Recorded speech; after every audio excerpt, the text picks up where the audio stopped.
en voyant la tristesse, la solitude d'amis, de voisins, de gens dans la rue, je me suis dit, moi je n'ai pas envie d'être comme eux, j'aimerais être rayonnante.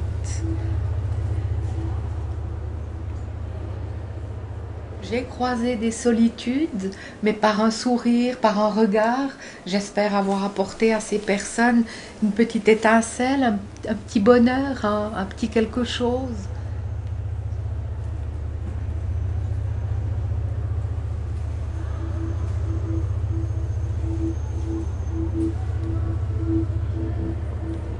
La vie nous fait des cadeaux tous les jours, des tout petits cadeaux, si on sait les voir.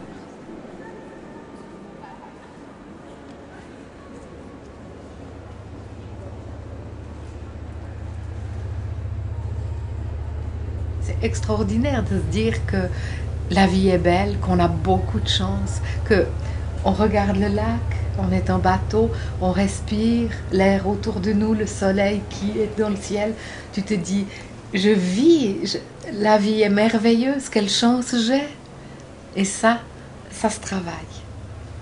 Mais on l'a peut-être un peu au fond de soi déjà.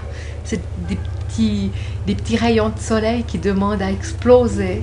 Et un jour, quand ça explose, oh, c'est tellement merveilleux. Et la vie est trop courte. C'est vrai qu'on dit que la solitude, c'est pire que le cancer. Mais néanmoins, je pense qu'il nous appartient au fond de nous de sortir cette force, cette chose qui nous permet d'aller de l'avant avec optimisme, avec confiance, avec résolution et d'avoir petit à petit une certaine philosophie qui nous permet de trouver du bonheur dans les toutes petites choses de la vie, qui nous permet de voir la joie autour de nous, dans les montagnes, regarder le lac, regarder un coin de ciel bleu. Ce sont de toutes petites choses, mais c'est une nourriture et elle peut nous apporter énormément de joie et énormément de bonheur. La vie, elle est comme on se la fait. C'est comme une auberge espagnole, on y trouve ce qu'on y apporte. Et si au-dedans de nous, on puise pour trouver de la force, on trouve de la richesse. Et cette richesse, elle nous permet de voir la vie sous l'angle positif.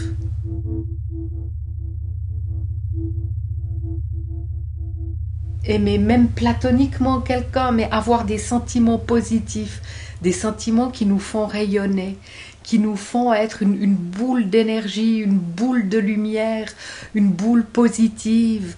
Et l'énergie positive, c'est contagieux. Et puis espérer, toujours espérer. Espérer les choses qui arriveront ou qui n'arriveront pas, mais rien que d'espérer, ça te met dans une attente délicieuse, une attente d'espérance, d'espoir que des choses merveilleuses vont arriver. Si tu joues à la loterie, peut-être tu gagneras, mais même si tu ne gagnes pas, tu as rêvé.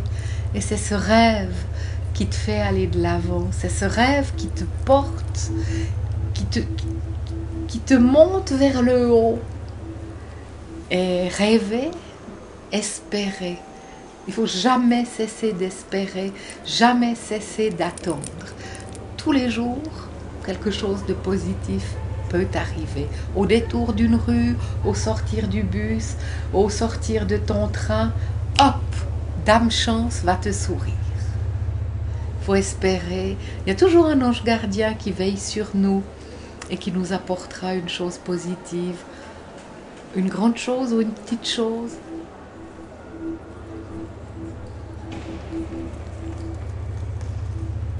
Je veux continuer à rêver, c'est agréable, même si je me berce d'illusions. Je suis bien, je me sens bien et personne ne peut me l'enlever. Mais oui, peut-être je rêve. Mais comme c'est doux de rêver. Et puis j'aime bien rêver. Le rêve, c'est une jolie partie de notre vie. On ne fait de mal à personne, on ne dérange personne et on rêve.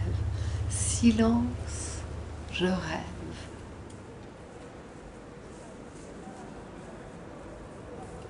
Un chat qui passe sur un trottoir, un enfant qui joue, toutes ces petites choses apportent de la joie. Les hirondelles font le printemps, c'est sûr. Et les saisons, le printemps, l'été, l'automne, l'hiver, tous ces moments délicats de la vie, la pluie, un rayon de soleil. Quand j'étais enfant, ma maman disait toujours « Oh, un arc-en-ciel, Dieu fait alliance avec la terre ». Et c'était si joli, et j'y repense avec émotion. Et le souvenir du bonheur, c'est encore du bonheur.